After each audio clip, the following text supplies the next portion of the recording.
Halo para sobat, kita bertemu lagi di RH Channel.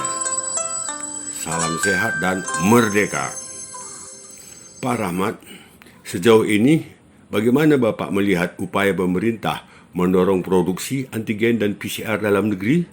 Saya kira pemerintah sudah mendorong bagaimana agar untuk tes PCR, kemudian antigen itu bisa diproduksi Indonesia. Dan saya selaku parlemen, kemudian juga Komisi 9, agar memberikan satu prioritas, memberikan satu prevalensi kepada industri dalam negeri yang mampu membuat tes itu bisa dihasilkan di Indonesia.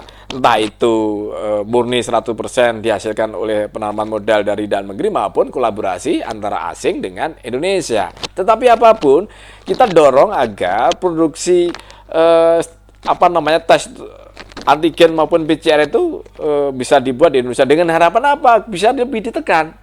Biayanya lebih ditekan, efisien, kemudian bisa lebih murah, kemudian bisa kita tidak ada pajak impor. Ini kan salah satu yang bisa menguntungkan kita. Pada akhirnya saya dapat informasi bahwa Bio Farma juga sudah mencetak membuat jutaan ya, belum lagi swasta nasional. Nah, ini adalah kabar baik, kabar bagus bahwa kita tidak tergantung kesemuanya terhadap impor, terhadap tes ini. Meskipun bahwa awal-awal pandemi kemarin memang 100% impor. Harus dipahami, kita memang teknologi dan industri farmasi untuk soal ini memang tidak ada. Nah, akhirnya dengan adanya karpet merah yang diberikan kepada pemerintah untuk diberikan investasi di dalam negeri, dan pemerintah pengadaan barang untuk tes ini diutamakan yang diproduksi dalam negeri, inilah membuka pintu-pintu industri BUMN maupun swasta nasional masuk di dalam sini. Tetapi kenapa masih harganya masih antara 500 sampai 900 ribu? Nah, ini yang harus kita cari solusi bersama.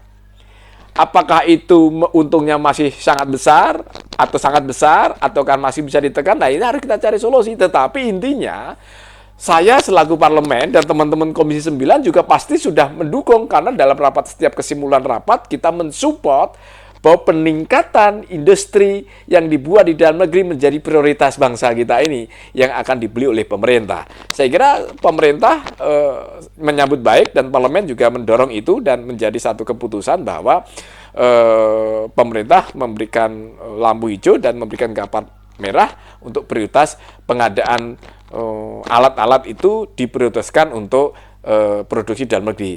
Toh kemudian kan alat ini kan tidak hanya dibuat atau dibeli oleh pemerintah sendiri, tapi juga disiapkan oleh importer. Importer itu bisa beli dari dalam negeri maupun bisa dibuat atau didatangkan dari dalam negeri. Nah, ini kan sudah pasar, mekanisme usaha, mekanisme ekonomi, hukum ekonomi jadinya kan.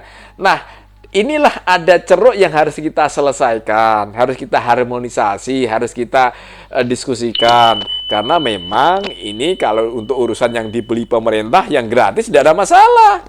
Tidak ada masalah, tetapi akan menjadi isu krusial tatkala itu menyangkut kepada ranah privat. Yang dibeli oleh privat besar loh. Ingat teman-teman sekalian, pemirsa Era Channel, bahwa yang dibeli masyarakat itu banyak loh, baik untuk transportasi, untuk keinginan untuk tes antigen sendiri, kemudian ada saudaranya yang habis ketemu kemudian ingin cepat secara psikologis, ingin mendapatkan informasi apakah dia terpapar atau tidak dengan tes PCR sendiri, itu kan privat, ingin segera mendapatkan hasil. Nah, itu ranahnya besar sekali, ceruknya luar biasa besar. Nah, untuk itu saya kira ini juga harus diharmonisasi.